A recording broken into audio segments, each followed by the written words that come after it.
Abelardo de la Espriella, candidato de derecha, ganó la presidencia en Colombia tras imponerse en la segunda vuelta el representante izquierdista Iván Cepeda.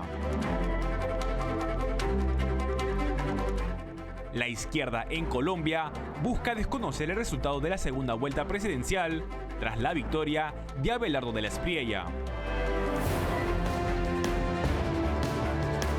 Estados Unidos e Irán retomaron en Suiza negociaciones directas para intentar cerrar la guerra en Oriente Medio. Keir Starmer anunció su renuncia como primer ministro del Reino Unido y líder del Partido Laborista después de menos de 2 años en el poder. Abelardo de la Espriella, abogado y líder del movimiento Defensores de la Patria, se presentó como presidente electo de Colombia tras imponerse en la segunda vuelta frente al candidato izquierdista Iván Cepeda. Según el preconteo, de la Espriella obtuvo 49.66% de los votos frente al 48.7% de Cepeda. La victoria marca un giro político profundo en Colombia después del gobierno radical de Gustavo Petro. De la Espriella hizo campaña con un discurso centrado en seguridad, reducción del Estado, impulso a la inversión privada, combate al crimen organizado y fin de las negociaciones con grupos armados que se fortalecieron durante los últimos años. El presidente electo afirmó además que Donald Trump le manifestó su apoyo tras el balotaje. Esa cercanía anticipa una relación más alineada con Washington en temas como seguridad regional, lucha contra el narcotráfico, migración, energía y política frente a Venezuela. El resultado también confirma una tendencia regional, el desgaste de la izquierda en América Latina y el avance de candidatos que prometen orden, crecimiento económico y recuperación de la autoridad del Estado. En Colombia, ese mensaje caló en un contexto marcado por el aumento de la violencia, la expansión de grupos armados y la frustración con la paz total de Petro. De la Espriella asumirá con un país dividido y con poco margen para errores. Su principal prueba será convertir el mandato de seguridad y cambio político en resultados concretos sin abrir una crisis institucional. Colombia llegó a la segunda vuelta presidencial en un clima de alta tensión política. Antes de la votación, autoridades y dirigentes advirtieron sobre posibles protestas o episodios de violencia si el resultado era estrecho o si ganaba Abelardo de la Espriella, candidato de Defensores de la Patria. Ese escenario empezó a tomar forma tras el balotaje. De la Espriella se impuso por un margen ajustado frente al candidato izquierdista Iván Cepeda, pero el petrismo evitó reconocer de inmediato el resultado y trasladó la disputa al escrutinio electoral. Cepeda anunció impugnaciones masivas y Gustavo Petro pidió esperar el veredicto final de las autoridades. El punto más delicado es el voto exterior. Los colombianos que votaron fuera del país, especialmente en Estados Unidos, dieron un respaldo amplio a de la Espriella. Por eso, poner bajo sospecha esos sufragios equivale a cuestionar el derecho de millones de ciudadanos a participar en la elección, aunque vivan fuera de Colombia. La estrategia es la misma que la de la izquierda peruana, que intenta deslegitimar votos del extranjero cuando no han favorecido a su candidato. Colombia tiene vías institucionales para resolver reclamos, actas, escrutinios, jurados y observadores. Sin embargo, la amenaza de protestas genera tensión tras un resultado que pone a la derecha por encima. La victoria de Abelardo de la Espriella en Colombia llega después de una campaña marcada por denuncias de presión armada en varias regiones del país. Según el diario El Mundo, disidencias de la FARC y el ELN habrían obligado a habitantes de zonas bajo su control a votar por Iván Cepeda, bajo amenazas de destierro, despido o incluso muerte. Las denuncias apuntan a departamentos como Caquetá, Nariño, Chocó, Arauca y Cauca, donde grupos armados mantienen control territorial sobre comunidades rurales. En algunas zonas, según testimonios recogidos por ese medio, se habría exigido fotografiar el voto o presentar el certificado electoral para demostrar que se acudió a sufragar. El caso es especialmente grave porque no se trata solo de propaganda política, sino de constreñimiento electoral, impedir que ciudadanos voten libremente mediante miedo, control social y violencia. También muestra el deterioro de la seguridad bajo la política de paz total de Gustavo Petro, que permitió a varias estructuras armadas ganar poder territorial. Pese a ese escenario, De la Espriella se impuso a Cepeda por un margen estrecho, pero suficiente para marcar un giro político. La presión guerrillera no logró revertir el rechazo de una parte importante del país al proyecto continuista del petrismo. Lo sucedido revela el grave estado de la seguridad en Colombia, situación que ha empeorado severamente bajo el gobierno radical de Gustavo Petro y su proceso de supuesta paz total. El Tribunal Supremo Español condenó al empresario Víctor de Aldama a 4 años y medio de prisión por una trama de corrupción que incluye delitos como cohecho, tráfico de influencias, malversación, organización criminal, uso de información privilegiada, falsedad y prevaricación. Pese a la condena, no entrará por ahora en la cárcel porque el tribunal suspendió la ejecución de la pena a cambio de varias condiciones. Aldama no deberá delinquir, presentar informes semestrales sobre sus actividades y realizar un año de trabajos en beneficio de la comunidad. La fiscalía había pedido 7 años de prisión, pero el tribunal valoró su colaboración con la justicia, un elemento clave en casos complejos donde las tramas de poder, dinero y contratos públicos suelen ser difíciles de reconstruir. La importancia política del caso es evidente. Aldama no es un empresario menor dentro de una causa aislada. Ha señalado presuntas redes de corrupción vinculadas al entorno socialista y a figuras cercanas al gobierno de Pedro Sánchez, entre ellas José Luis Ábalos, exministro y hombre clave en el ascenso político del presidente. El fallo no borra la gravedad de los hechos. Hay una condena por delitos relacionados con corrupción pública y organización criminal, y el beneficio penal se aplica por la información aportada. Para Sánchez, el problema vuelve a ser el mismo. Los casos judiciales ya no rodean solo a antiguos colaboradores, sino a piezas que formaron parte del núcleo político que sostuvo su llegada al poder. Begoña Gómez, esposa del presidente del gobierno español Pedro Sánchez, deberá comparecer este miércoles por la tarde ante el juez Juan Carlos Peinado para entregar su pasaporte. Esta acción forma parte de las medidas cautelares acordadas después de que el magistrado abriera juicio oral contra ella. La citación coincide con la comparecencia de Sánchez en el Congreso, para dar explicaciones sobre la situación política marcada por varias investigaciones judiciales. Entre ellas figuran las causas que afectan a su esposa, a su hermano, al expresidente José Luis Rodríguez Zapatero y a la llamada fontanera del PSOE, Leire Díez. Peinado también citó a Cristina Álvarez, asesora de Begoña Gómez en la Moncloa, para que entregue su pasaporte.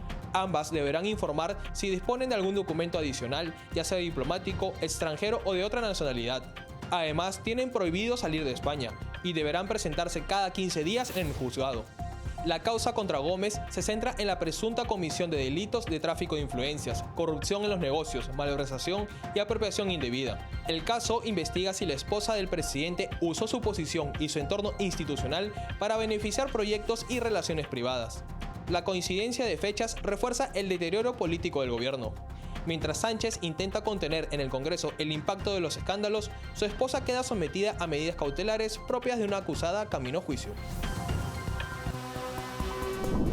Café Sombra de Pino, un café diferente que crece a la sombra de pinos en Villarrica.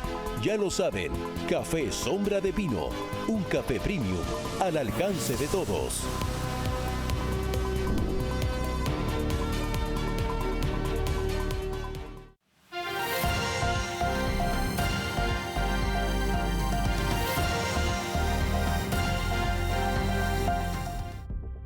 Estados Unidos e Irán retomaron en Suiza negociaciones directas para intentar cerrar la guerra en Oriente Medio y convertir en acuerdo definitivo el memorando alcanzado la semana pasada. La reunión se realiza en Bürgenstock, a orillas del lago de Lucerna, con mediación de Qatar y Pakistán.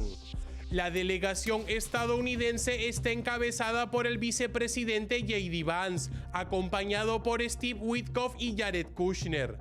Del lado iraní participan representantes del régimen en medio de una agenda marcada por dos asuntos centrales: el programa nuclear de Teherán y el alto al fuego en Líbano, donde el grupo terrorista Hezbollah actúa como brazo armado de la influencia iraní. Vance calificó la reunión de histórica y afirmó que Donald Trump le pidió abrir una nueva etapa con el pueblo iraní.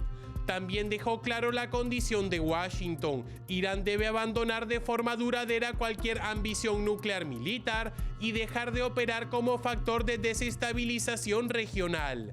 Teherán, por su parte, insiste en conservar su derecho a enriquecer uranio y exige incluir en la negociación el levantamiento de sanciones, activos congelados, exportaciones petroleras y la situación en Líbano. La amenaza iraní de cerrar el estrecho de Hormuz muestra que el régimen aún combina diplomacia con presión sobre las rutas estratégicas para la economía mundial. La negociación puede abrir una salida, pero no elimina el problema de fondo. Irán deberá mostrar con verificaciones reales que abandona la vía nuclear militar y reduce su apoyo a Hezbollah. Las conversaciones entre Estados Unidos e Irán en Suiza dejaron una primera hoja de ruta para intentar convertir el memorando inicial en un acuerdo nuclear definitivo en un plazo de 60 días. Según Axios, tras 18 horas de negociaciones en el lago de Lucerna, las partes acordaron crear una estructura política y técnica para continuar el proceso. El primer resultado fue la creación de un comité de alto nivel que supervisará las negociaciones. También habrá grupos de trabajo sobre 3 asuntos clave: el programa nuclear iraní, las sanciones y los mecanismos para resolver disputas. Eso busca evitar que el acuerdo quede solo en declaraciones generales. El segundo punto relevante es el estrecho de Hormuz. Irán había amenazado con cerrarlo, una medida que golpearía el comercio mundial de hidrocarburos. Washington dejó claro que esa ruta debe permanecer abierta y las partes pactaron una línea de comunicación para evitar incidentes o errores de cálculo mientras duren las conversaciones. El tercer frente es Líbano. Axios señala que habrá una cédula de coordinación con Estados Unidos, Irán, Líbano y los mediadores para vigilar el cese de operaciones militares. Ese será el primer test real, porque el grupo terrorista Hezbollah sigue siendo la principal herramienta de presión regional de Teherán. El avance es importante, pero sigue siendo frágil. Irán intenta negociar alivio económico sin renunciar del todo a sus palancas de presión. Para Trump, el desafío será lograr verificaciones nucleares reales, mantener abierto Hormuz y contener a Hezbollah sin convertir el acuerdo en una concesión débil ante Teherán. Keir Starmer anunció su renuncia como primer ministro del Reino Unido y líder del Partido Laborista, después de menos de 2 años en el poder. Su salida abre la carrera para definir a un nuevo jefe de gobierno y confirma la inestabilidad de un país que tendrá su 7º primer ministro en una década. Starmer llegó al poder con una mayoría amplia y la promesa de devolver orden, crecimiento y eficacia al Estado británico. Pero su gobierno quedó atrapado en bajo crecimiento, deterioro de servicios públicos, tensiones internas y una pérdida acelerada de popularidad.